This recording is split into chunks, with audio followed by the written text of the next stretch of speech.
عليها في نار جهنم فتكوى بها جباههم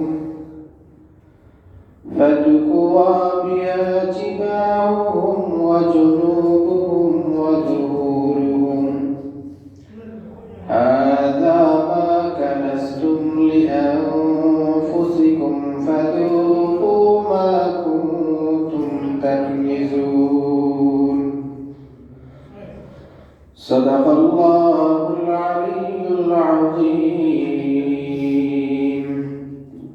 اللهم صل على محمد وعلى آل محمد كما صليت على إبراهيم وعلى آل إبراهيم إنك حميد مجيد اللهم بارك على محمد وعلى آل محمد كما باركت على إبراهيم وعلى آل إبراهيم إنك حميد مجيد سبحانك لا علم لنا إلا ما علمتنا إنك أنت العليم الحكيم الحمد لله আল্লাহ পাক রব্বুল আলামিনের লাখো কোটি শুকর ও সুজুদ যে মহান রব্বুল আলামিন আমাদেরকে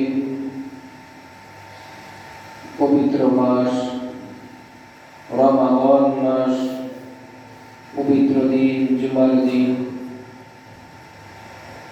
রমাদানের রোজা রেখে জুমার নামাজ আদায় করার জন্য মসজিদে আসার এবং বসার তৌফিক দান করেছেন ওই মনিবের দরবারে কালিমাতুশ শুকর আদায় করি আলহামদুলিল্লাহ। আজকে আমরা যে বিষয় নিয়ে কথা বলবো এই বিষয়টা খুবই গুরুত্বপূর্ণ একটা বিষয়।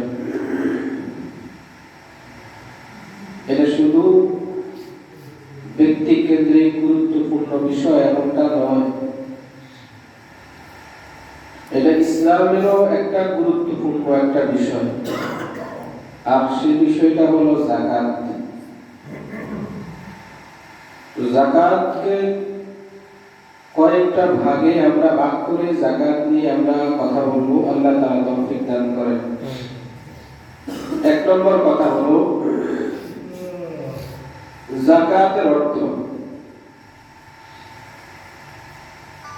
যাকাতের দুইটা শব্দ, একটা হলো আন-নামাউ। আন-নামাউ অর্থ হলো বৃদ্ধি হওয়া, বৃদ্ধি পাওয়া। আর দুই নম্বর হলো আত-তাহারাতু, পবিত্র হওয়া। এই দুইটা অর্থ। আর পরিভাষায় যাকাত বলা হয় শরীয়ত কর্তৃক কোন সম্পদের অংশ থেকে মুসলিম গরিব দুঃখী অসহায়কে দান করাকে যাকাত বলা হয়। এটা গেল এই বিষয়। দুই নম্বর যে বিষয় সেটা হলো যাকাত ফরজ হয়েছে কখন, অর্থাৎ যাকাত ফরজ হওয়ার আয়াত অবতীর্ণ হয়েছে কখন। এই যাকাতের আয়াত অবতীর্ণ হয়েছে দ্বিতীয় হিজরিতে। তিন নম্বর বিষয় হলো যাকাতের লক্ষ্য উদ্দেশ্য। আল্লামা ইবনুল কাইয়িম জাওজিয়া রাহিমাহুল্লাহ তিনি যাকাতের তিনটা লক্ষ্য উদ্দেশ্য বলেছেন। এক নম্বর হলো সম্পদ দানের মাধ্যমে দরিদ্রদের প্রতি সহমর্মী হওয়া, এটা হলো এক। দুই নম্বর লক্ষ্য উদ্দেশ্য হলো সম্পদ পবিত্র করা, আর তিন নম্বর লক্ষ্য উদ্দেশ্য হলো ইবাদতের মাধ্যমে আল্লাহ তাআলার নৈকট্য লাভ করা। তাহলে যাকাত দেওয়ার লক্ষ্য উদ্দেশ্য হলো এই তিনটা। এক নম্বর হলো সম্পদ দানের মাধ্যমে দরিদ্রদের উপরে সহমর্মী হওয়া। দুই নম্বর হলো আমি যে যাকাত দিতেছি এটা আমার নিজের ফায়দার জন্য, অর্থাৎ আমি আমার নিজেকে পবিত্র করার, আমার সম্পদকে পবিত্র করার লক্ষ্য উদ্দেশ্যেই আমি কি দিতেছি? যাকাত দিতেছি। তিন নম্বর হলো ইবাদত আদায়ের মাধ্যমে, যেহেতু যাকাত এটা নিসাব পরিমাণ মালের মালিকের উপরে যাকাত হলো কি ফরজ, তাহলে এই বিধানটা দিছে কে? আল্লাহ। আল্লাহ দিছে। তাহলে যেহেতু আল্লাহ তাআলা দিছেন বিধান, আল্লাহ তাআলার বিধান পালন করাটাই হলো ইবাদত। আল্লাহর বিধান পালন করাটাই কি ইবাদত। তো এইজন্য বলছে ইবাদত আদায়ের মাধ্যমে আল্লাহর নৈকট্য কি করা? লাভ করা। এই তিনটা লক্ষ্য উদ্দেশ্য যাকাতের। ৪ নম্বর হলো যাকাত প্রদানের গুরুত্ব। আল্লাহ তাআলা কোরআন মাজিদের মধ্যে বলেন ওয়া আকিমুস সালাহ ওয়া আতুজ যাকাত। আল্লাহ বলেন তোমরা নামাজ কায়েম করো এবং যাকাত আদায় করো। তাহলে এটা ঘোষণা হলো কার? আল্লাহ তাআলা। এবং এটা শুরুতে যেটা বলছি এটা শুধু ব্যক্তিকেন্দ্রিক গুরুত্ব বিষয়টা এমন না, এটা ইসলামের একটা মৌলিক একটা স্তম্ভ খুঁটি। যেমন আল্লাহ রাসূল হাদিসের মধ্যে বলেন বুনিয়াল ইসলামু আলা খামস শাহাদাতি আল্লা ইলাহা ইল্লাল্লাহ ওয়া আন্না মুহাম্মাদান আবদুহু ওয়া রাসূলুহু ওয়া ইকামিস সালাহ ওয়া ইতাইজ যাকাত। তাহলে ইসলামের মৌলিক যে পাঁচটা স্তম্ভ খুঁটি, এই পাঁচটা খুঁটির মধ্যে একটা খুঁটি হলো কি? যাকাত। বলেন নাকি? যাকাত। যাকাত। তাহলে যেটা বলছি শুধু ব্যক্তি কেন্দ্রিক বিষয় না, এটা ইসলামের একটা মৌলিক একটা কি খুঁটি। তাহলে এটা এই জন্য এটা অনেক গুরুত্বপূর্ণ। এরপরে দেখেন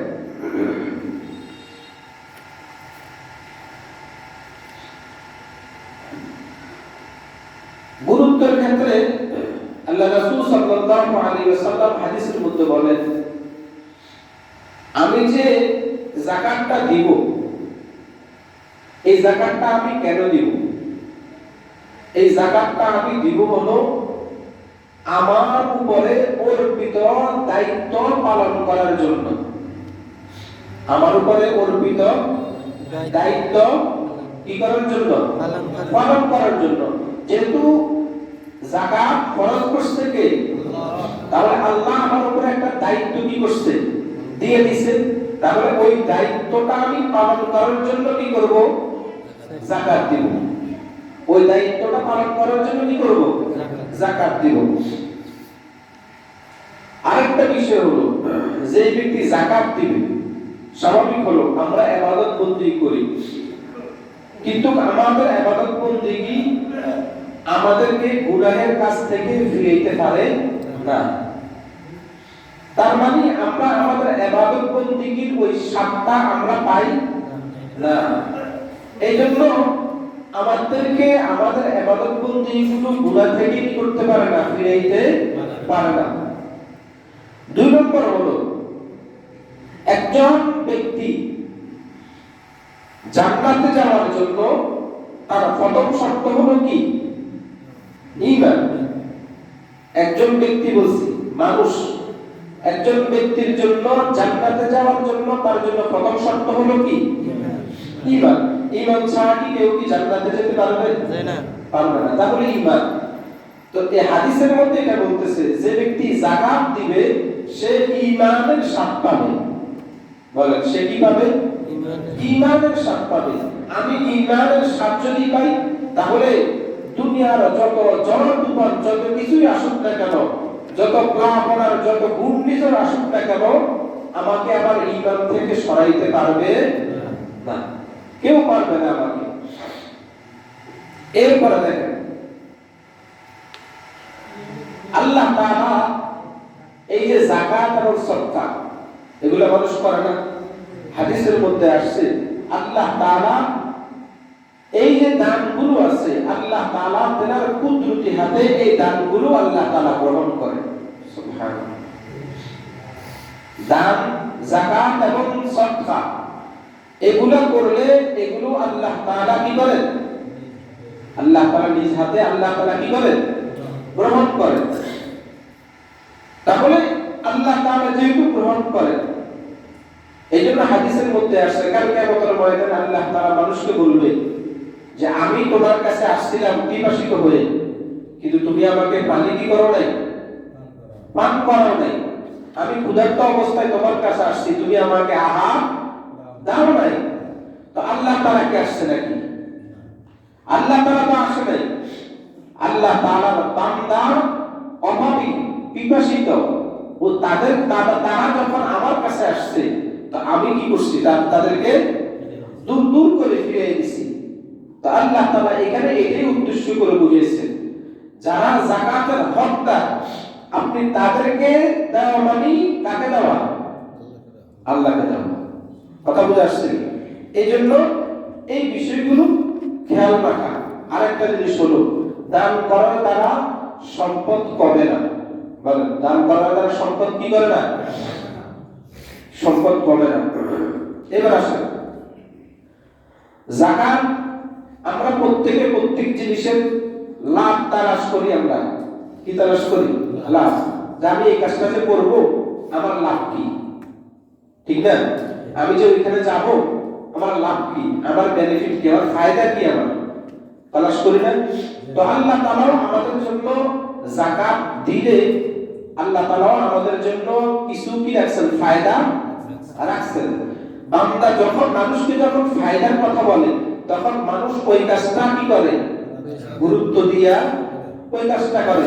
আপনি দুইজন ব্যক্তিকে আপনি দুইটা কাজ দিবেন, একজনকে বলবেন যে তুমি এই কাজটা করবা, তুমি কোনো কিছু পাবা না, কোনো কিছু পাবা না।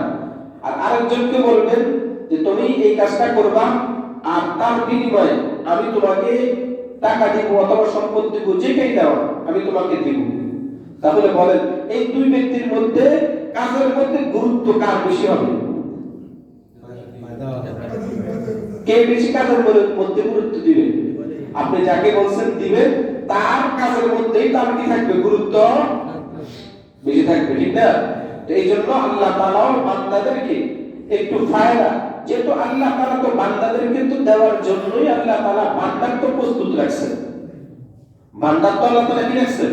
প্রস্তুত রাখছেন। বান্দা চাইবে আল্লাহ তাআলা বান্দাকে দিয়ে দিবেন, কিন্তু আমরা চাইতে পারি না। এই জন্য আল্লাহ তাআলা আমাদেরকে কি করে না? দেয় না। এই জন্য আল্লাহ তাআলা বলেন ওয়া আকিমুস সালাহ ওয়া আতুজ যাকাত, তোমরা নামাজ কায়েম করো, যাকাত আদায় করো। আর ওমা তুকদ্দিমু লিআনফুসিকুম মিন খাইরিন তাজিদুহু ইনদাল্লাহ, এবং তোমাদের আগামীর জন্য তোমরা যেই ভালো কাজটা তোমরা পাঠাবে, যেটা তোমরা কি করবে? পাঠাবে। অর্থাৎ আমার সামনের জিন্দেগির জন্য, কারণ আমার এই জিন্দেগিটা তো কি না শেষ? এই জিন্দেগিটাই কি শেষ না আরেকটা জিন্দেগি আছে? ওই জিন্দেগির কি আছে? শুরু আছে, শেষ নেই। তো আল্লাহ তাআলা আয়াতের মধ্যে এটাই বলতেছে তোমার সামনের সময়ের জন্য তোমরা যেটা কি করবে? পাঠাবে। তাজিদুহু ইনদাল্লাহ, আল্লাহ বলেন তোমরা আল্লাহ তাআলার নিকট সেটা তোমরা পাবে। সুবহানাল্লাহ। তার মানে আল্লাহ তাআলার কাছে এটা কি আছে? জমা আছে। বলেন না কি আছে? আমরা সুরক্ষিতের জন্য টাকা কই রাখি? ব্যাংকে রাখি, যেন আমার টাকাগুলো বাইরে থাকলে কি হয়ে যাবে? চুরি হয়ে যাওয়ার সম্ভাবনা আছে, যেন চুরি যেন না হয়। এই জন্য আমরা কি করি? ব্যাংকে রাখি। তো আমরা দুনিয়ার ব্যাংকেও তো চুরি হওয়ার সম্ভাবনা আছে, হয় না? কি বলেন? ব্যাংক লুটপাট করে শত শত কোটি টাকা লুটপাট করে নিয়ে চলে যায় না? চলে যায়। তাহলে দুনিয়ার এই ব্যাংকের মধ্যে যেটাকে আপনি আপনার জন্য আপনি নিশ্চিত মনে করতেছেন, ওইটাও আপনার জন্য নিশ্চিত না। কিন্তু আল্লাহ তাআলার কাছে যদি জমা রাখেন, ওইটা আপনি অবশ্যই কি করবেন? পাবেন। কারণ এটা আল্লাহ তাআলার ঘোষণা। কার ঘোষণা? আল্লাহ বলতেছেন ওয়া ইন্নামা তুওয়াফাউনা উজুরাকুম ইয়াওমাল কিয়ামা। আল্লাহ বলেন বান্দা, তোমাদের যে উজরত, তোমাদের যে সওয়াব, তোমাদের যে পাওয়া, তুওয়াফাউনা, আল্লাহ তাআলা তোমাদেরকে পরিপূর্ণ দিবেন ইয়াওমাল কিয়ামা। কোন দিন? কিয়ামতের দিন। তার মানে আমি আল্লাহ তাআলার কাছে যেটা রাখবো, পুঙ্খানু জাররা জাররা আল্লাহ আমাকে সব কিছু আল্লাহ তাআলা দিবেন। তার মানে আমি যদি ভালো পাঠাই, ভালোটা পাবো, আর যদি খারাপ পাঠাই, না ওইটা মাইনাস হয়ে যাবে? ওইটা মাইনাস হবে না, ওইটাও আমার থাকবে। তাহলে আল্লাহ তাআলা যাকাত আদায় করলে আমাদের প্রতিদান কার কাছে আছে? আল্লাহ তাআলার কাছে আছে। আল্লাহ তাআলা বলেন ওয়াল মুকিমিনাস সালাহ ওয়াল মুতুনাজ যাকাত ওয়াল মুমিনুনা বিল্লাহি ওয়াল ইয়াউমিল আখির। এক নম্বর হলো নামাজ কায়েম করা, দুই নম্বর হলো যাকাত আদায় করা, তিন নম্বর হলো আল্লাহ এবং পরকালের উপরে বিশ্বাস করা। তিনটা শ্রেণী বলছে। এক নম্বর হলো নামাজ কায়েম করা, দুই নম্বর হলো যাকাত আদায় করা, তিন নম্বর হলো আল্লাহ এবং পরকালের উপরে কি করা? বিশ্বাস করা। এই তিন শ্রেণীর মানুষকে আল্লাহ তাআলা বলতেছেন উলাইকা, ওই সমস্ত মানুষদেরকে সানুতিহিম, আল্লাহ বলতেছেন ওয়াসিলাই তাদেরকে আজরান আযীমা, তাদেরকে মহা পুরস্কার আল্লাহ তাআলা দান করবেন। সুবহানাল্লাহ। এই তিন শ্রেণীর মানুষকে প্রতিদান দিবেন কে? আল্লাহ তাআলা দিবেন। এরপর আল্লাহ তাআলা বলেন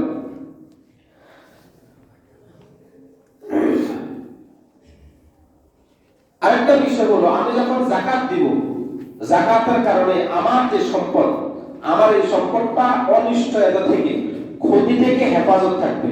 বলেন ক্ষতি থেকে কি থাকবে? হেফাজত থাকবে। আল্লাহ রাসূল সাল্লাল্লাহু আলাইহি ওয়াসাল্লাম হাদিসের মধ্যে এই কথাটাই বলছেন। এরপর হলো সম্পদ নিরাপদ হয়। বলেন সম্পদ কি হয়? নিরাপদ হয়। আপনি যখন যাকাত দিবেন, তখন আপনার এই সম্পদটা তখন কি হবে? বলেন কি হবে? নিরাপদ হবে। এরপরে যাকাতের মাধ্যমে সম্পদ বৃদ্ধি পায়। বলেন যাকাতের মাধ্যমে সম্পদ কি পায়? বৃদ্ধি পায়। এখন আমরা তো চিন্তা করি, আমি দিলে তো আমার থেকে কি করতেছে? কমে যাইতেছে, আমার থেকে কমে যাইতেছে, ঠিক না? কিন্তু আল্লাহ রাসূল বলতেছেন কি? কমে না, বরঞ্চ কি করে? বাড়ে। এরপরে যাকাত মানুষকে পরিশুদ্ধ করে। বলেন যাকাত মানুষকে কি করে? পরিশুদ্ধ করে। যেমন দেখেন আল্লাহ তাআলা বলতেছেন খুদ মিন আমওয়ালিহিম সাদাকাতান তুতাহহিরুহুম ওয়া তুযাক্কিহিম বিহা ওয়া সাল্লি আলাইহিম ইন্না সালাতাকা সাকানুল লাহুম। আল্লাহ বলেন রাসূলকে বলতেছেন উদ্দেশ্য করে, খুদ মিন আমওয়ালিহিম, রাসূল আপনি তাদের সম্পদকে আপনি ধরেন, তাদের সম্পদ আপনি নেন। কি জন্য? সাদাকাতান তুতাহহিরুহুম, আপনি নিবেন তাদের থেকে সদকা, তাদের সম্পদ থেকে সদকা নিবেন। কি জন্য নিবেন? কারণ হলো তুতাহহিরুহুম ওয়া তুযাক্কিহিম বিহা, আপনি তাদেরকে পবিত্র এবং পরিশুদ্ধ করার জন্য। দুইটা কথা। সম্পদ যাকাত কিন্তু দেওয়ার বিষয় না, যাকাত কিন্তু ইসলামী ইবাদতের ক্ষেত্রে এটা হলো কি? যাকাত আদায় করার জন্য, উঠানোর জন্য একজন আমেল থাকে। কি থাকে? আমেল। আমেল কাকে বলা হয়? যিনি যাকাত কি করে? আদায় করে। ওনাকে কি বলে? আমেল বলে। ওনাকে আমেল বলে। কথা বুঝতে? তো আল্লাহ তাআলা এই কথাই বলছেন যে আপনি তাদের সম্পদ থেকে আপনি কি নেন, যাকাত নেন, নিয়ে তাদেরকে দুইটা সুসংবাদ প্রথমত, এক নম্বর হলো তাদেরকে আপনি পবিত্রতা, দুই নম্বর হলো পরিশুদ্ধতা, গোসরা দুই। এরপর আল্লাহ তাআলা রাসূলকে বলতেছেন আপনি ওয়াসাল্লি আলাইহিম, আপনি তাদের জন্য দোয়া করেন। এখানে সাল্লু মানে হলো নামাজ না, কি দোয়া। বলেন সালাতের শুধু এক অর্থ শুধু নামাজ এটা না, সালাতের অনেকগুলো অর্থ আছে, কথা বুঝাচ্ছি, অনেকগুলো কি আছে অর্থ আছে। তো আল্লাহ বলতেছেন ওয়াসাল্লি আলাইহিম, আপনি তাদের জন্য কি করেন, কেন আল্লাহ বলেন ইন্না সালাতাকা সাকানুল লাহুম, নিশ্চয় আপনার দোয়া তাদের জন্য প্রশান্তির কারণ হবে। সুবহানাল্লাহ, কি হবে, প্রশান্তির কারণ হবে। আমরা বলি না অন্তরে শান্তি নাই, অন্তরে কি নাই, বলেন অন্তরে কি নাই, শান্তি নাই। এই অন্তরের মধ্যে এই শান্তি যেটা, সুকুন, প্রশান্তি যেটা যদি অন্তরের মধ্যে পাওয়া যায়, এটার মতন বড় সুখ আর কোনো কিছু নাই। তো রাসূলকে আল্লাহ বলতেছেন আপনি তাদের জন্য কি করেন, দোয়া করেন। কেন? কারণ আপনার দোয়া তাদের জন্য কি হবে, কবুল হবে, প্রশান্তির কারণ হবে। বলেন কি হবে, প্রশান্তির কারণ হবে। এরপর আল্লাহ রাসূল সাল্লাল্লাহু আলাইহি ওয়াসাল্লাম বলেন যাকাত প্রদানকারী জান্নাতি। বলেন যাকাত প্রদানকারী কি জান্নাতি। তাহলে যে ব্যক্তি যাকাত কি করবে, দিবে, ওই ব্যক্তি কি জান্নাতি। বাকি শর্ত হলো তার নেক আমল কি থাকতে হবে, ঠিক থাকতে হবে। এখন ব্যক্তি যাকাত দিছে কিন্তু কোন নেক আমল তার কি নাই, ঠিক নাই, শিরক কুফর কোনো কিছুর মধ্যে তার ভেদাভেদ নাই, সব কিছু মিশ্রণতা, তাহলে ওই ব্যক্তি কি জান্নাতি না। এগুলো এখানে ওগুলোকে মাইনাস করে এরপরে বলছে যাকাত আদায় করলে ব্যক্তি কোথায়, জান্নাতি। এরপরে দেখেন 10 নম্বর হলো যাকাত আদায় করলে বান্দাকে আল্লাহ তাআলা জান্নাতে প্রবেশ করাবেন। সুবহানাল্লাহ, কোথায় প্রবেশ করাবেন, জান্নাতের মধ্যে প্রবেশ করাবেন। এবার আসুন, তাহলে এতক্ষণ পর্যন্ত আমরা যাকাত আদায়ের কথা বললাম, যাকাত আদায়ের গুরুত্ব বললাম, যাকাত আদায়ের ফজিলত বললাম। এখন আসেন যাকাত যদি আদায় যদি না করে তার জন্য দুনিয়ার শাস্তি, দুনিয়ার শাস্তি, আখিরাতের সত্যের শাস্তি পড়ে। প্রথম হলো কি দুনিয়ার শাস্তি। দুনিয়ার শাস্তি কি, প্রথম হলো আল্লাহ রাসূল সাল্লাল্লাহু আলাইহি ওয়াসাল্লাম বলেন যদি যাকাত যদি আদায় না করা হয়, যাকাত যদি না দেওয়া হয়, তাদের উপরে আল্লাহ তাআলা দুর্ভিক্ষ আল্লাহ তাআলা দিয়ে দিবেন। কি দিয়ে দিবেন, দুর্ভিক্ষ। দুর্ভিক্ষ মানে কি, খাবার দাবার কোনো কিছু, কথা বুঝেন নাই, সবকিছুর অভাব, সবকিছুর কি অভাব, অভাব আর অভাব, বুঝেন নাই। তাহলে ওই দুর্ভিক্ষটা কি করবে, আল্লাহ তাআলা দিয়ে দিবেন আল্লাহ তাআলা। 2 নম্বর হলো এই যাকাত যদি আদায় না করে আল্লাহ তাআলা বৃষ্টি বন্ধ করে দিবেন, আসমান থেকে বৃষ্টি কি করে দিবেন, বন্ধ করে দিবেন। বলেন বৃষ্টি কি করে দিবেন, বন্ধ করে। বৃষ্টি আমাদের কাছে লাগে না, লাগেনি। বৃষ্টি যদি না, পানি যদি না হয়, ফসল কি আপনি জমি থেকে ঘরে আনতে পারবেন, পারবেন না। তাহলে আল্লাহ তাআলা এটা নিয়ামত, তাহলে ওই নিয়ামতটা আল্লাহ তাআলা কি করে দিবেন, বন্ধ করে দিবেন। এরপর 3 নম্বর হলো নামাজ কবুল হয় না। দেখেন একটার সাথে আরেকটার কি সংযোগ। যে ব্যক্তি যাকাত আদায় করে না ওই ব্যক্তির কি হয় না, নামাজ কবুল হয় না। আল্লাহ রাসূল সাল্লাল্লাহু আলাইহি ওয়াসাল্লাম হাদিসের মধ্যে বলেন যে ইবনে আব্দুল্লাহ ইবনে মাসউদ বলেন আল্লাহ রাসূল আমাদেরকে নামাজ এবং যাকাতের আদেশ করেছেন, এবং যে ব্যক্তি নামাজ পড়বে কিন্তু যাকাত কি করবে না, আদায় করবে না, ওই ব্যক্তির নামাজ কি হবে না, কবুল হবে না। যদিও এই কথাটা বুঝেন, যদিও এই কথাটা আল্লাহ রাসূল বলছেন হলো সতর্কতামূলক, আল্লাহ তাআলা উম্মতকে সতর্ক করার জন্য, উম্মত যেন এই কাজ থেকে যেন ফিরে আসে, অর্থাৎ যাকাত যেন কি করে দেয়, এই জন্য সতর্কতামূলক আল্লাহ রাসূল এই কথাটা বলছেন। তার মানে কারণ প্রত্যেকটা আমলের জন্য প্রত্যেকটা আমলের আলাদা আলাদা কি আছে, হিসাব আছে। আল্লাহ রাসূল সাল্লাল্লাহু আলাইহি ওয়াসাল্লাম যেহেতু নামাজ এবং যাকাত দুটোটাকে একসাথেই বলছেন, এই জন্য আল্লাহ রাসূল এই কথা বলছেন যদি যাকাত আদায় যদি না করে তাহলে এই উম্মতের কি হবে না, নামাজ। কারণ দেখেন আপনি যাকাতের যতগুলো আয়াত আছে সমস্ত আয়াতের শুরুতে দেখবেন নামাজের কথা আছে। কিসের কথা? আল্লাহ বলেছেন ওয়া আকিমুস সালাহ, এরপরে বলেছেন কি ওয়া আতুজ যাকাত। তাহলে নামাজের পরপরই যাকাতের কথা বলছে, ঠিক না? তাহলে গুরুত্বপূর্ণ আমল এটা। এরপরে দেখেন, তাহলে এটা হলো দুনিয়ার শাস্তি। এবার আসেন আখিরাতের শাস্তি। আল্লাহ তাআলা কোরআন মাজিদের মধ্যে বলেন ওয়ালা ইয়াহসাবান্নাল্লাযীনা ইয়াবখালুনা বিমা আতাহুমুল্লাহু মিন ফাদলিহি হুয়া খায়রান লাহুম বাল হুয়া শাররুন লাহুম সায়াতাওয়াকুনা মা বাখিলু বিহি ইয়াওমাল কিয়ামাহ। শুনেন, আল্লাহ বলেন ওই সমস্ত কৃপণ বখিল তারা যেন এটা যেন ধারণা না করে, মনে যেন না করে কি যে আল্লাহ তাআলা তাদেরকে অনুগ্রহ করে যে সম্পদটা দান করছে, এখন তারা কৃপণতা করতেছে, এই কৃপণতা করে যাকাত যে দিতেছে না তারা, বাল হুয়া খায়রুল লাহুম, তারা যেন এটাকে কল্যাণ না মনে করে। আল্লাহ বলেন বাল হুয়া শাররুল লাহুম, বরঞ্চ এটা তাদের জন্য কি, এটা খারাপ, ভালো না, এটা কি আল্লাহ বলতেছেন তারা যেন ভালো এটা যেন মনে না করে, এটা যেন ভালো এই কথাটা যেন তারা মনে না করে, বরঞ্চ এটা তাদের জন্য কি হলো না কি খারাপ। এটাই বলে আল্লাহ চিন্তা করেন না। আল্লাহ বলতেছেন কি দেখেন সাইয়াতাওয়াকুনা মা বাখিলু বিহি ইয়াওমাল কিয়ামাহ, ওই বখিলকে যে সম্পদের যাকাত আদায় করে নাই ওই সম্পদ টাকার কিয়ামতের ময়দানে আল্লাহ তাআলা ওই সম্পদকে বেড়ি বানায়া তার গলার মধ্যে আল্লাহ তাআলা দিয়ে দিবেন। কথা বুঝছেন? তার মানে আমি কি পূর্ণতা করছি, দুনিয়াতে বেঁচে গেছি, সম্পদের যাকাত দিলেই বেঁচে গেছি। হ্যাঁ, অন্য আমার টাকা আসছে, আমার যাকাত আসছে হলো 5 লক্ষ টাকা, দিছি 2 লক্ষ টাকা, 3 লক্ষ টাকা দেই নাই, তার মানে আমার টাকা বেঁচে গেছে। বলেন আমার টাকা বেঁচে গেছে না? আপনার টাকা বাঁচা নাই। আপনার টাকা কাল কিয়ামতের ময়দানে আপনার জন্য গলার কি হবে, বেড়ি হবে। কি হবে? এটা থেকে বাঁচতে পারবেন না, সুযোগ নেই। আপনি মনে করবেন ওই যে আল্লাহ বলেছেন তুমি এটা ধারণা করিও না যে বাল হুয়া খায়রুল লাহুম, এটা তোমার জন্য কি ভালো। আল্লাহ বলেন না, বাল হুয়া শাররুল লাহুম, এটা তোমার জন্য কি খারাপ, খারাপ, ভালো না। এটা বলে একটা।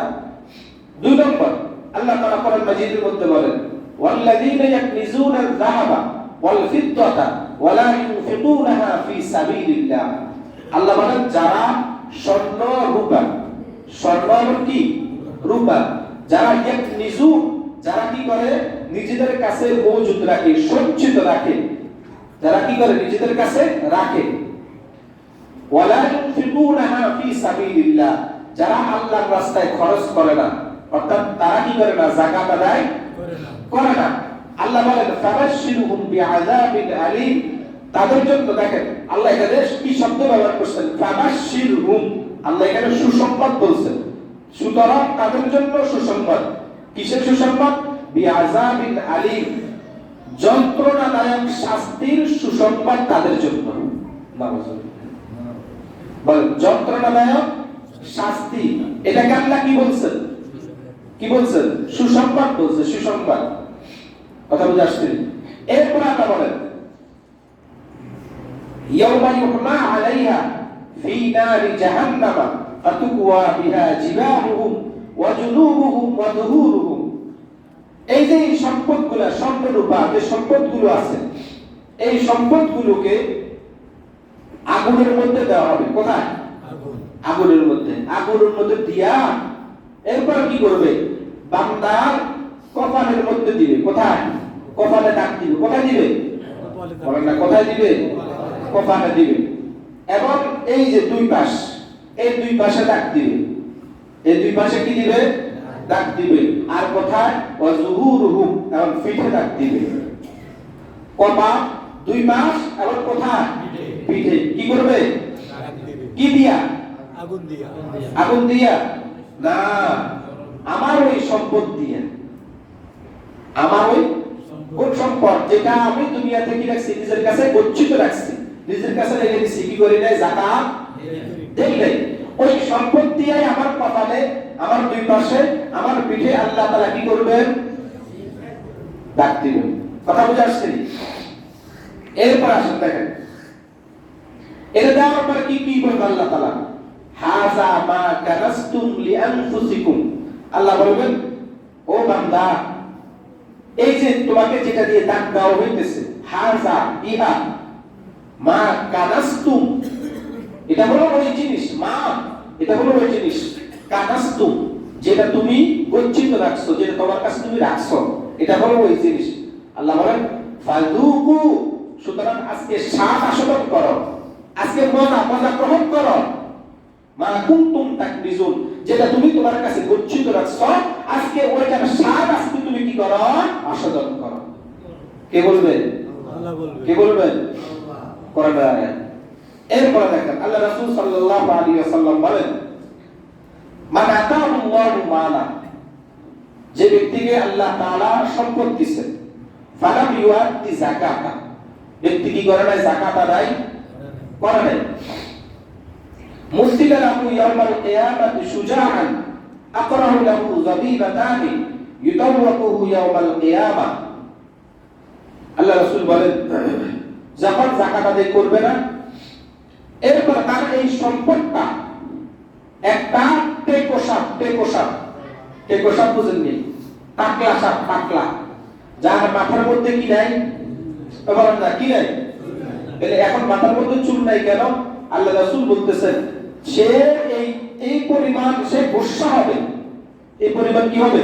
সে রাগ আর গুসা হবে। এই রাগ আর গুসার কারণে তার মাথার চুল কি করবে? চলে যাবে। এই টেকোসাপ আল্লাহ তাআলা ওই বান্দার গলার মধ্যে আল্লাহ তাআলা কি করবে? ঝুলিয়ে দিবে। ওই টেকোসাপটা গলার মধ্যে কি করবে? ঝুলিয়ে দিবে। ঝুলিয়ে দেওয়ার পরে কি হবে? সুম্মা ইয়াখুযু বিলিহজিমাতাইহি, এরপরে কি হবে? ওই সাপটা, টেকোসাপটা ওই বান্দা এরকম ভাবে দুইটা গালের মধ্যে কামড়াতে থাকবে। আর কথা বুঝেননি? ওই সাপটা গলার মধ্যে কি থাকবে? পেঁচানো থাকবে, আর তার দুই গালের মধ্যে কি করতে থাকবে? চোবল দিতে থাকবে, কামড়াইতে থাকবে। কথা বুঝে আসছে? এরপর বলতে থাকবে সুম্মা ইয়াকুল, ওই বান্দাকে বলতে থাকবে কি? আনা মালুকা আনা কানজুকা। ওই টেকোসাপটাই এই কথা বলতে থাকবে, আরে তুমি আফসোস করে কেন? আমি হলাম তোমার সম্পদ, যেটা তুমি দুনিয়াতে গচ্ছিত রাখছো, আমি তোমার সম্পদ। আনা মালুকা আনা কানজুকা, আমি তোমার সম্পদ, আমি তোমার ওই গচ্ছিত সম্পদ, যেটা তুমি কি করছো? নিজের কাছে রেখে দিছো। এরকম বলতে থাকবে, তাহলে সবল দিতে থাকবে আর এই কথা বলতে থাকবে। আল্লাহ আমাদেরকে হেফাজত করেন। এরপরে দেখেন 4 নম্বর হলো সম্পদকে আগুনের পাত বানিয়ে এরকম ভাবে দাগ দেওয়া হবে। আগুনের পাত বানিয়ে কি করা হবে? দাগ দেওয়া হবে। 5 নম্বর হলো আগুনের ছুরি পরিয়ে দেওয়া হবে। আগুনের ছুরি, আগুনের কি ছুরি কি করবে? পরিয়ে দিবে। 6 নম্বর হলো জাহান্নামের পাথর গরম করে শাস্তি দেওয়া হবে। জাহান্নামের পাথর আবার ওটা কি করবে? গরম করবে। এরপরে কি দেওয়া হবে? শাস্তি দেওয়া হবে। এরপরে হলো জাহান্নামে আগুনে জ্বলবে, জাহান্নামের আগুনে জ্বলতে থাকবে। এটা তো আছেই। এই যে দেখেন, এই যে ভয়াবহ শাস্তিগুলো, তাহলে দেখেন কোন বান্দা যদি দুনিয়াতে সাময়িক শান্তির জন্য, বুঝেন আমার কথাটা, আমার কথাটা একটু বুঝেন, আমি আমার যে যাকাতটা আসছে দুনিয়াতে সাময়িক শান্তির জন্য আমি কি করলাম না? যাকাত দিলাম না, আদায় করলাম না আমি। কিন্তু বলেন তো দেখি, এই বান্দা সাময়িক এই যে সুখের জন্য বলেন তো, হয়তোবা এই বান্দা নিজের কাছে এখন রাখছে, এই বান্দা যে আরো কয়েকশো বছর, কয়েক বছর, 10 বছর 20 বছর হায়াত পাবে, এটার কোনো গ্যারান্টি আছে? তাহলে এটার কোনো গ্যারান্টি নাই। তাহলে এই সম্পদগুলো তো বান্দা যে ভোগ করবে, এটারও তো কোনো কি নাই? গ্যারান্টি নাই। তারপর হলো এই বান্দা দুনিয়া থেকে চলে যাবে, তাহলে এই সম্পদগুলো ভোগ করবে হলো পরবর্তী যারা আছে তারা। তাহলে নিজের আমলনামা ভারী করে অন্যের জন্য সম্পদগুলো আমি রেখে দিলাম, কিন্তু আমার আখিরাতের মধ্যে, জাহান্নামের মধ্যে মৃত্যু পরিমাণ শাস্তি আমার কোন আত্মীয় স্বজন, আমার কোন নিকটতম ব্যক্তি কি করবে? ভোগ করবে? বলেন না, ভোগ করবে। তাহলে এই বুঝটা কেন আমরা বুঝি না?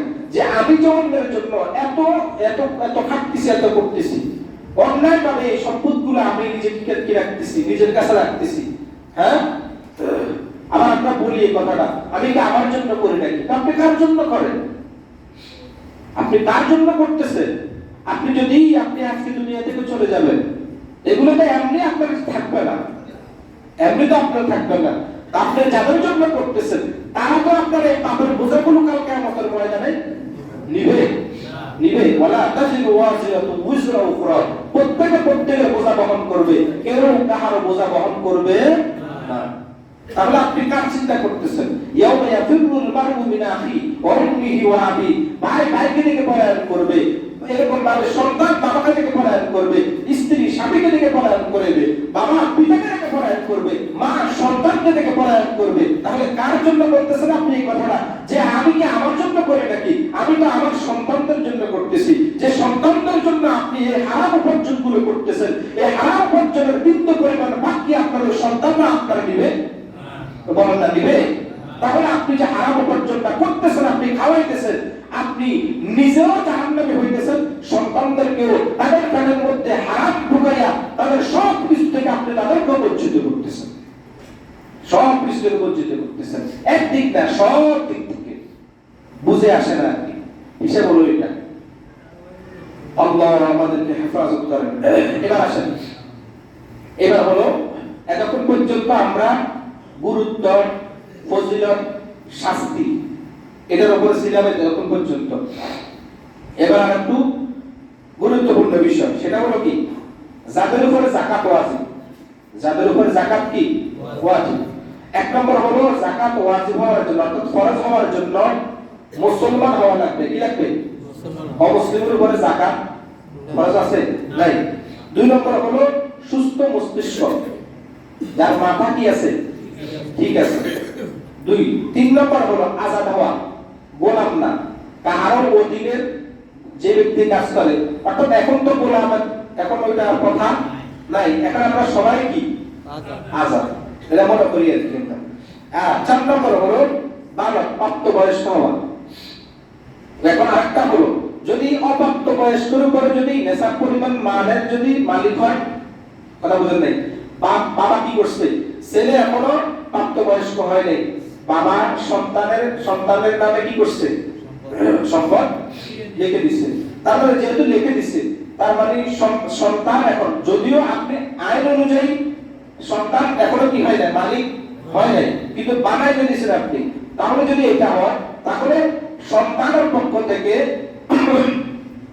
অভিভাবক যদি দিয়ে দেয়, তাহলে এটা কি হয়ে যাবে, এটা আদায় হয়ে যাবে।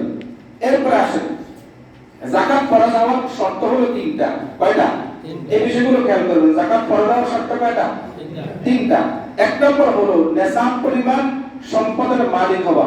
নেসাব পরিমাণ সম্পদের কি হওয়া, নেসাব পরিমাণ বলতেছি। দুই নম্বর হলো নেসাব পরিমাণ সম্পদ 1 বছর অতিবাহিত হওয়া। শুধু ব্যক্তি নেসাব পরিমাণ মালের কি হয়েছে, মালিক হয়েছে, এটা পর্যন্ত সীমাবদ্ধ থাকলে হবে না। ওই সম্পদটা তার কাছে 1 বছর কি হতে হবে, 1 বছর থাকতে হবে। কথা বুঝে আসছে? 1 বছরের মধ্যে একটা কথা আছে, ওইটা আসতেছে সামনে। তিন নম্বর হলো যাকাতযোগ্য সম্পদ বর্ধনশীল হওয়া। বর্ধনশীল কি হওয়া। এবার আসেন নেসাবের বিবরণ। এক নম্বর হলো স্বর্ণের ক্ষেত্রে যাকাতের নিসাব হলো 20 মিসকিল। কত? 20 মিসকিল। এখন 20 মিসকিল এটা আমাদের আধুনিক যে হিসাব, ও আধুনিক হিসাব অনুযায়ী হলো সাড়ে, বলেন না, স্বর্ণের ক্ষেত্রে 7.5। এটা তো সবসময় শুনে আসতেছেন না এটা, তো এই কথাগুলো যদি মুখ দিয়ে যদি না বাইরে তো কেমন হইল, বলেন স্বর্ণের ক্ষেত্রে কি। এবার আসেন বলি, এবার আসেন এখন বর্তমানে স্বর্ণের দাম কত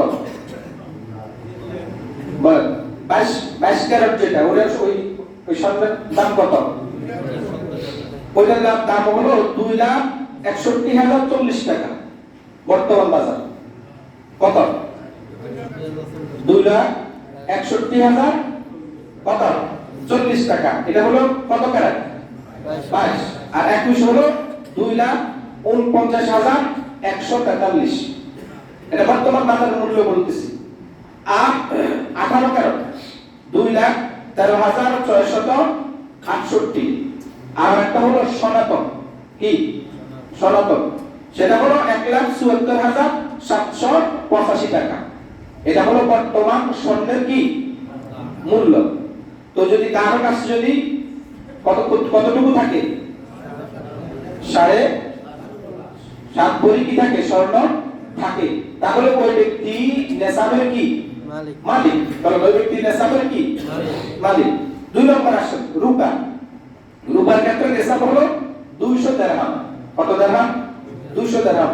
আমাদের বর্তমান হিসাব অনুযায়ী হলো 52.5 তোলা। বলেন 52.5 তোলা রূপা। রূপা রূপা কথা বুঝে আসছেন? রূপার বাজার মূল্য বর্তমান হলো 22 ক্যারেট, যেটা সেটা হলো 6,760 টাকা। কত? 6,760 টাকা। আর 21 ক্যারেট যেটা সেটা হলো 6,415 টাকা। আর 18 ক্যারেট যেটা সেটা হলো 5,482 টাকা।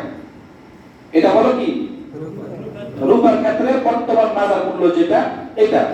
তাহলে এটা যদি কারো কাছে যদি থাকে, স্বর্ণ 7.5 ভরি অথবা রূপা 52.5 তোলা যদি কারো কাছে থাকে, ওই ব্যক্তি কি নেশাবের মালিক। তার মানে তার উপরে যাকাত কি ফরজ। এরপর আসে 3 নম্বর হলো প্রয়োজনের উদ্দিত টাকা পয়সা অথবা বাণিজ্য দ্রব্যের মূল্য যদি 52 টাকা রূপার সমপরিমাণ হয়।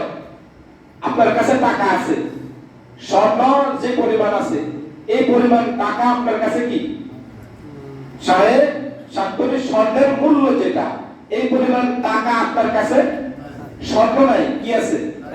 টাকা আছে। তাহলেও আপনার উপরে যাকাত কি হবে? 2 নম্বর, আপনি ব্যবসায়িক পণ্য উঠাইছেন দোকানে, কারণ ব্যবসায়িক পণ্য এটা যাকাতের হিসাবের মধ্যে আসবে।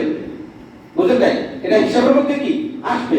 তো এই যে আপনার ব্যবসায়িক পণ্য যেটা আপনি উঠাইছেন, ওইটা যদি আপনার যদি এই যে এই হিসাব অনুযায়ী যদি এসে যায়, এই হিসাব অনুযায়ী এসে যায়, তাহলে আপনার ওই বাজার আপনার পণ্যগুলোর উপরে কি আসবে? ব্যবসায়িক পণ্যের উপরে কি আসবে?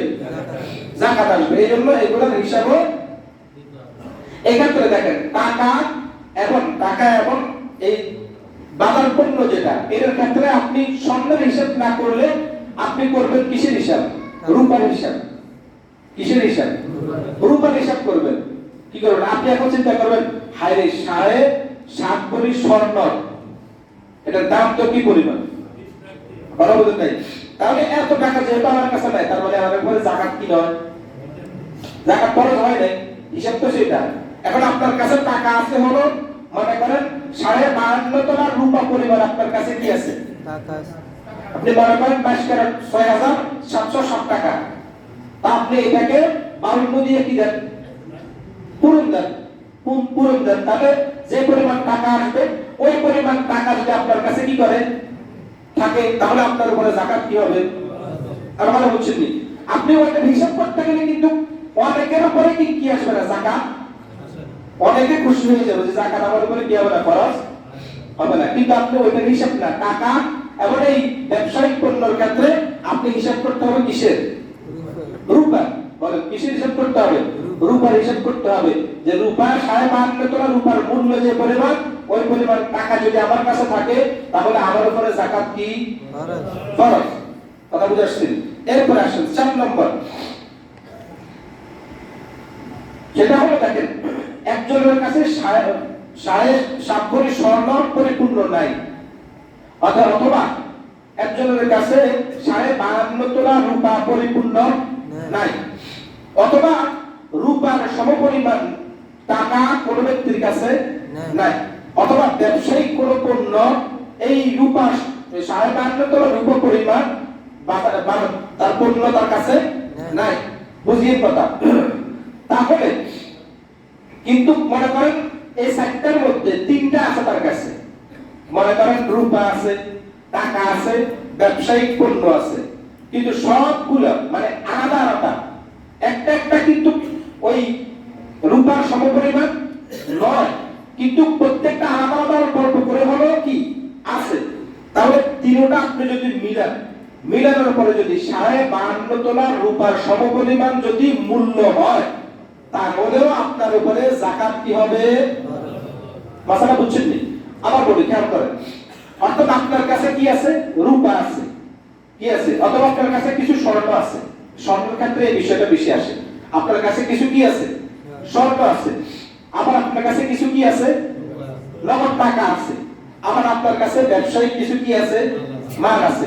সবগুলো কিন্তু এক একটা আলাদা আলাদা, কিন্তু 52.5 রূপা পরিমাণ কিন্তু না, কিন্তু অল্প অল্প করে আছে তিনোটা। এখন তিনোটা যখন আপনি একসাথে করছেন, একসাথে করার পরে যদি 52.5 রূপার যদি সমপরিমাণ যদি হয়, তাহলে আপনার উপরে যাকাত কি হবে? এবার বুঝছেন কি মাসালাটা? বুঝছেন? মাসালাটা বুঝিয়ে এরপরে দেখেন, যেহেতু যাকাতের মাসালা শুনেন, এই বিষয়গুলো আমরা এটা তাও বলি কত সবসময় কথাগুলো, যেহেতু এটা ফরজ একটা বিধান, এই বিষয়ের মাসালাগুলো জানাটাও আমাদের জন্য কি ফরজ।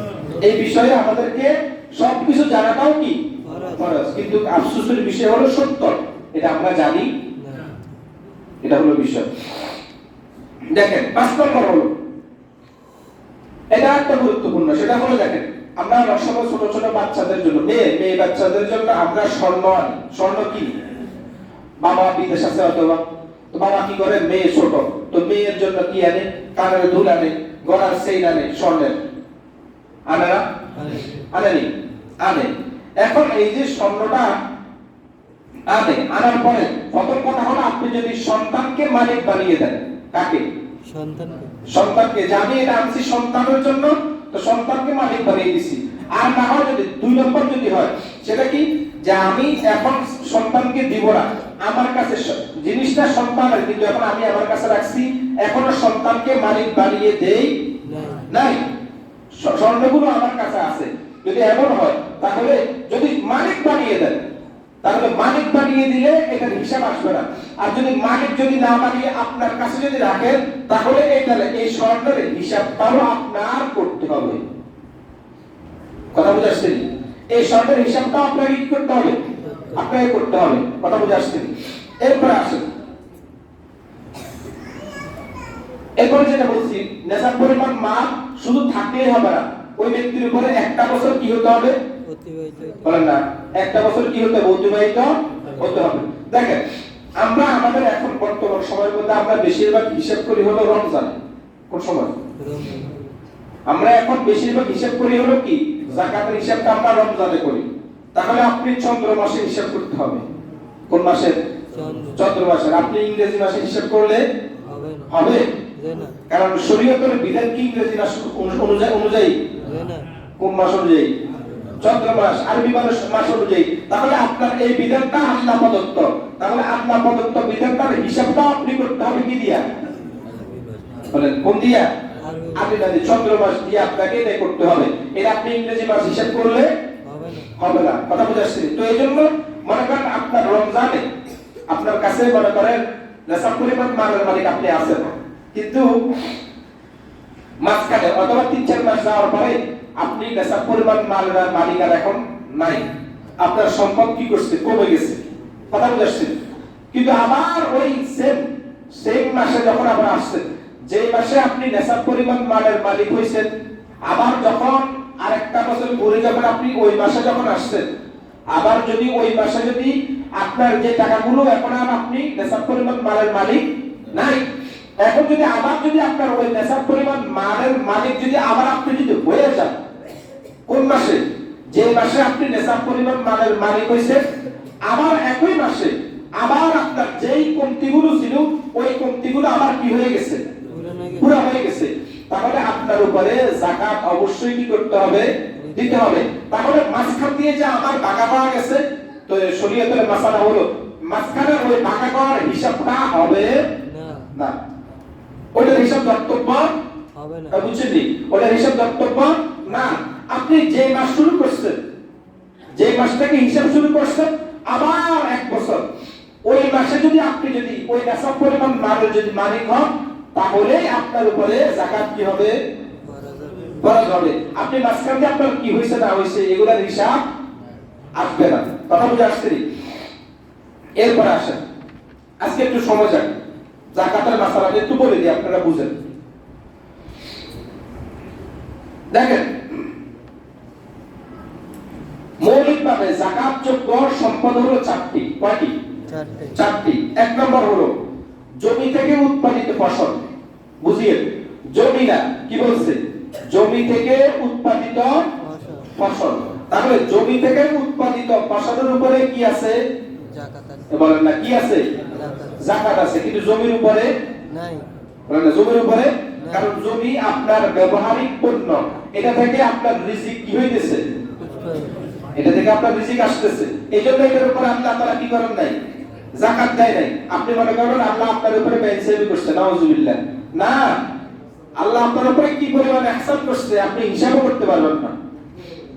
আল্লাহ যদি প্রত্যেকটা বিষয় যদি ধরতো, তাহলে আপনি একটা কদম সামনে অগ্রসর হওয়ার কোনো সুযোগ ছিল না আপনার। আল্লাহ আপনার উপরে কি পরিমাণ ইহসান করছে চিন্তা করেন। তাহলে দুই নম্বর হলো ব্যবসায়িক সম্পদ। তাহলে এক নম্বর হলো জমি থেকে ফসল, দুই নম্বর হলো ব্যবসায়িক পণ্য সম্পদ, ব্যবসায়িক পণ্য। তাহলে ওই ব্যবসায়িক পণ্যের উপরে যাকাত আসবে? আসবে। তিন নম্বর হলো স্বর্ণ, রূপ্য, মুদ্রা, টাকা, গয়না, ইউরো। হ্যাঁ, আমরা টাকা বলি, কিন্তু অন্যান্য দেশের নাকি টাকা বলেন না। প্রত্যেকটা দেশের আলাদা আলাদা নাম আছে না? আছে। তো এই জন্য এগুলোর উপরে যাকাত কি আছে। চার নম্বর হলো চতুষ্পদ জন্তু, গরু, এগুলোর উপরে কি আছে? বলেন না, এগুলোর উপরে যাকাত আছে। এগুলোর হিসাব তো আমরা কখনো শুনিও নাই। এগুলোর হিসাব তো আমরা শুনিও নাই। যদিও স্বাভাবিক বিষয় হলো জানা থাকা দরকার, কিন্তু আমাদের স্বাভাবিক হলো আমাদের সমাজের মধ্যে এরকম একেবারেই কম, ক্ষুদ্র। যে গরুর খামার, বিশাল খামার, 40টার ক্ষেত্রে হলে একটা, 40টা হলে একটা, এরকম হিসাব যেটা আছে ওটা হলো আলাদা। তাহলে এই যে এই চারটা, এক নম্বর হলো আপনার সম্পদের থেকে ফসল, দুই নম্বর হলো ব্যবসায়িক পণ্য, তিন নম্বর হলো আপনার কি স্বর্ণ, রূপা, টাকা, এগুলোর উপরে কি আসবে? যাকাত আসবে। চার নম্বর হলো চতুষ্পদ জন্তুর উপরে আপনার কি আসবে? যাকাত আসবে। এবার আসেন বাসাবাড়ি যাকাতযোগ্য সম্পদ তিনটি। বাসাবাড়ি এক নম্বর হলো ব্যবহৃত, অব্যবহৃত স্বর্ণরূপ, মানে যেটা ব্যবহার করেন, যে স্বর্ণটা আপনি কি করেন? ব্যবহার করেন, অথবা যে স্বর্ণটা আপনি ব্যবহার করেন না, উভয়টার উপরে কি আসবে? আর বুঝেন নাই? মানে যে স্বর্ণটা, যে স্বর্ণ রূপা আপনি ব্যবহার করেন অথবা ব্যবহার করেন না, দুটোটার উপরে যাকাত কি? দুটোটার উপরে যাকাত আসবে না? আসবে। এরপরে দেখেন নগদ জমানো অর্থ। নগদ জমানো কি? সেটা আপনি যে কোনো জায়গায় আপনি সঞ্চিত রাখেন। ব্যাংকে রাখছেন, কথা বোঝেন নাই? ব্যাংকে আপনি টাকাটা জমা রাখছেন, তার মানে আপনার ওই টাকার উপরে যাকাত আসবে না। আপনি টাকা করে রাখছেন, ব্যাংকে রাখছেন, তাহলে ওই টাকার উপরে যাকাত আসবে না। আপনি ডিপোজিট করছেন, ওই টাকার উপরে কি আসবে? তারপরে যে আরেকটা আছে না আমাদের দেশে, এই যে এই ইন্স্যুরেন্স করা হয়, এটার উপরে কি আসবে? এটার উপরে যাকাত, এটার উপরে যাকাত আসবে। কথা বুঝে আসছে? এরপরে হলো তিন নম্বর হলো প্রাপ্য কর্য। অর্থাৎ আপনি এক ব্যক্তিকে আপনি কি দিচ্ছেন? হাওলাত দিচ্ছেন। ওই হাওলাতের টাকাটা আপনি আশা করতেছেন যে আপনি পাবেন, এমন না যে এমন লোককে দিচ্ছেন যে লোক আপনি দিবে না, জিন্দিগি তো তার থেকে আর টাকা পাবেন না, এমন না, আপনি পাবেন, আশা আছে। ওই টাকার উপরে কি আসবে? বলেন না, কি আসবে? যাকাত আসবে। এবার আসেন ব্যবহৃত যানবাহন, আসবাবপত্র, বসবাসের বাড়ি, এগুলোর উপরে কি আসবে না?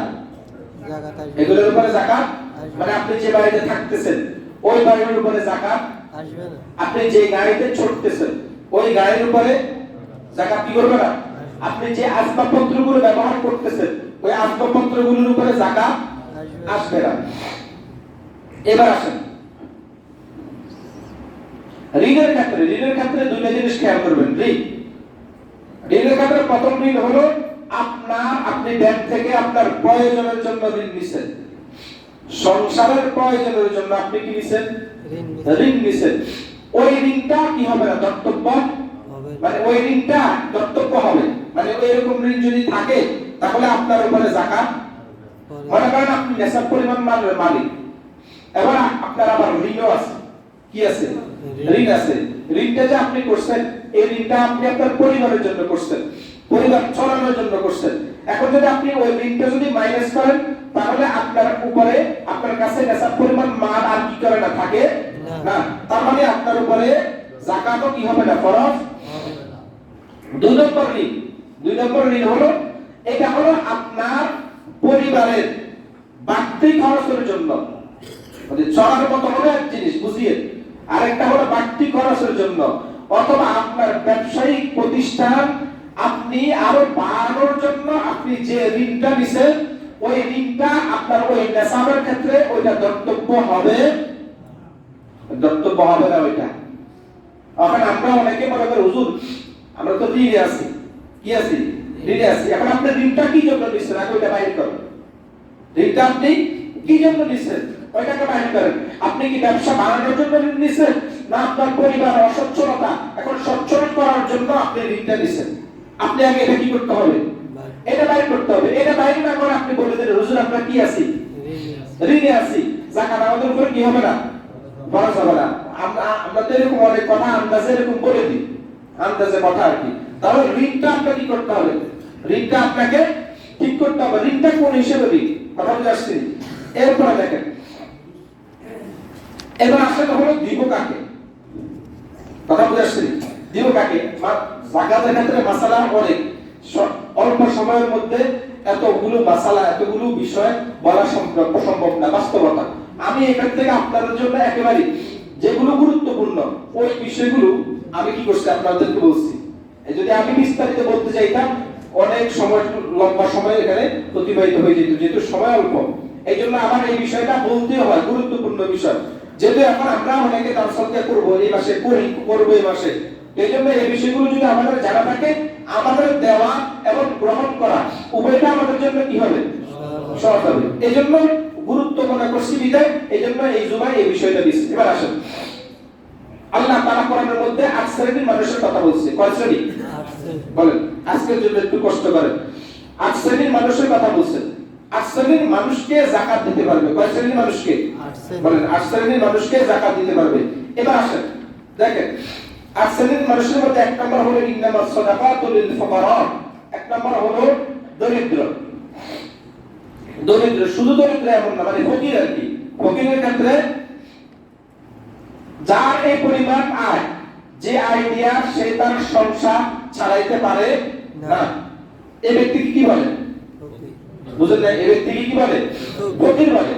মানে তার যে পরিমাণ আয়, এই আয় দিয়া সে তার সংসার কি করতে পারে না, চালাইতে পারে না, তাকে কি বলে?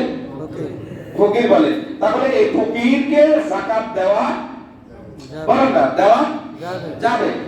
১। ২ নম্বর হলো ওয়াল মাসাকিন, মিসকিন। মিসকিন কাকে বলে? যে একেবারে নিঃস্ব, যার কিছুই নাই। বলেন মিসকিন কাকে বলে? বলেন না, যার কিছুই নাই, একেবারে পুরো শেষ, তার যার কিছুই নাই, তাকে কি বলে? মিসকিন। ৩ নম্বর হলো ওয়াল আমিলিন, ওই আমাদের কথা শুরুতে বলছি, যে যাকাত কি করে, যাকাত সবার থেকে যাকাত গ্রহণ করেছে, তাকে কি বলে? আমেল বলে। এই আমেলকেও যাকাত দেওয়া যাবে, কিন্তু এখন আমাদের তো আমেল নাই। এবারে এরপর হলো ৭ নম্বর ওয়াল মুআল্লাফাতি কুলুবুহুম। কোন নবমুসলিমকে, কোন নবমুসলিম সে মুসলমান হয়েছে, এই নবমুসলিম না, অর্থাৎ বলে দেখেন, বুঝেন, মুসলমান হয়েছে, এখন স্বাভাবিক হলো তার চলার জন্য, এখন তাকে একটা ব্যবস্থা করার জন্য একটা কিছু আমি করলাম, আমার যাকাতের টাকাটা আমি তাকে দিলাম, এটা হলো এক। কিন্তু তার অন্তরের মধ্যে এই চিন্তাধারা থাকতে পারবে না যে আমি মুসলমান হইলে সবাই আমাকে দান খয়রাত করবে, সবাই আমাকে দিবে, এমন চিন্তাধারা তার অন্তরের মধ্যে থাকতে পারবে না। এরপর হলো গরিবী করে গোলাম আজাদ। কোন গোলাম আজাদ করার ক্ষেত্রে আপনি তাকে আপনার এই যাকাতের টাকাটা দিয়া ওই গোলাম কি করছেন, আজাদ করছেন, এই ক্ষেত্রে আপনি কি করতে পারবেন, দিতে পারবেন। এরপরে হলো এরপর হলো ঋণগ্রস্ত। কোন ব্যক্তি ঋণে আছে, কি আছে, ঋণ আছে। তো এখন বলছে এটাও বুঝিয়েন কোনটা, যে এমন ঋণগ্রস্ত ব্যক্তি যার বাড়ির মধ্যে মনে করেন দুই তিন তলা বিল্ডিং, যার নিজের ব্যবসা প্রতিষ্ঠান আছে, এমন ঋণগ্রস্ত ব্যক্তি না, এটা বুঝিয়েন।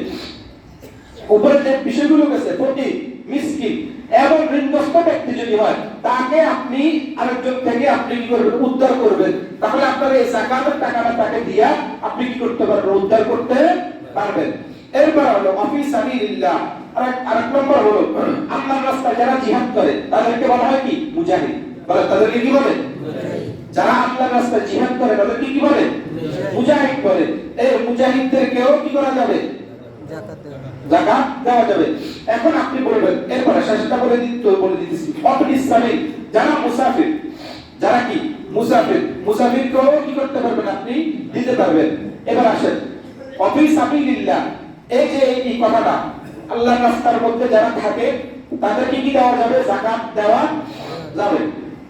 এখন দেখেন, কোন মাদ্রাসা, কোন মসজিদ, কোন রাস্তা, কোন মাদ্রাসার কোন ভবন, মসজিদের কোন ভবন, মসজিদের কোন অবকাঠামো করার ক্ষেত্রে যাকাতের টাকা দিয়া এগুলো করা একেবারে সম্পূর্ণরূপে হারাম, হারাম, হারাম। আমার কথা বুঝছেন নি? শুধু একটা বলছি কথা বলছি। দেখেন, মাদ্রাসা, মসজিদ, আপনি যত ধরনের উন্নয়নমূলক কাজ আছে, এই সমস্ত উন্নয়নমূলক কাজের মধ্যে এই যাকাতের টাকা আপনি ব্যবহার করতে পারবেন না। এবার আসেন, তাহলে আমরা যে মাদ্রাসার মধ্যে টাকা দিই, বুঝিয়ে মাদ্রাসাটা বুঝিয়ে পরবর্তীতে কাজ লাগাবেন, আমরা যে মাদ্রাসার মধ্যে যে টাকা দিই, তাহলে আমাদের এই টাকাটা দেওয়া কি জায়েজ হয় কিনা? আমার কথা বুঝছেন? এই জন্য আপনাকে মাসলাটা জানতে হবে। আপনি মাদ্রাসা টাকা দিবেন না, আপনি মাদ্রাসার মধ্যে আপনি এই যে শ্রেণীর কথা বলছে, দরিদ্র, মিসকিন, এই কথাগুলো বলছে না, যে একটা ছাত্রকে আপনি, যে ছাত্রটা গরিব, যে ছাত্রটা মিসকিন, তাকে আপনি কি করতে পারবেন? ওই ছাত্রকে আপনি দিতে পারবেন, কিন্তু মাদ্রাসা আপনি কি করতে পারবেন না, যাকাত দিতে। আমার কথা বুঝছেন নি? তাহলে আপনি দেওয়ার ক্ষেত্রে আপনি এটাই বলবেন যে আমি মাদ্রাসায় না, আমি মাদ্রাসায় কাদেরকে দিতেছি? বুঝেন নাই? কাদেরকে দিতেছি? ছাত্রদেরকে। বুঝিয়ে তাহলে আপনি যে দিতেছেন আপনি, তাহলে আপনার দেওয়াটাও তাহলে কি হবে? সহি হবে, আপনার হালাল হবে। নচেত আপনি যে দিতেছেন, কারণ মাদ্রাসায় যাকাত খাওয়ার কোনো বিষয় না। কথা বুঝে আসছে? মাদ্রাসার মধ্যে তো খাত থাকে, ওই খাত থেকে আপনি ওস্তাদদেরকে জিজ্ঞেস করিয়ে, ওই খাত থেকে যে টাকাগুলো ব্যয় করে, এগুলো কি মাদ্রাসার খাতে ব্যয় করে না ছাত্রদের পিছনে ব্যয় করে? আপনি জিজ্ঞেস করিয়ে দেখবেন, বলবে হলো ছাত্রদের পিছনে ব্যয় করে।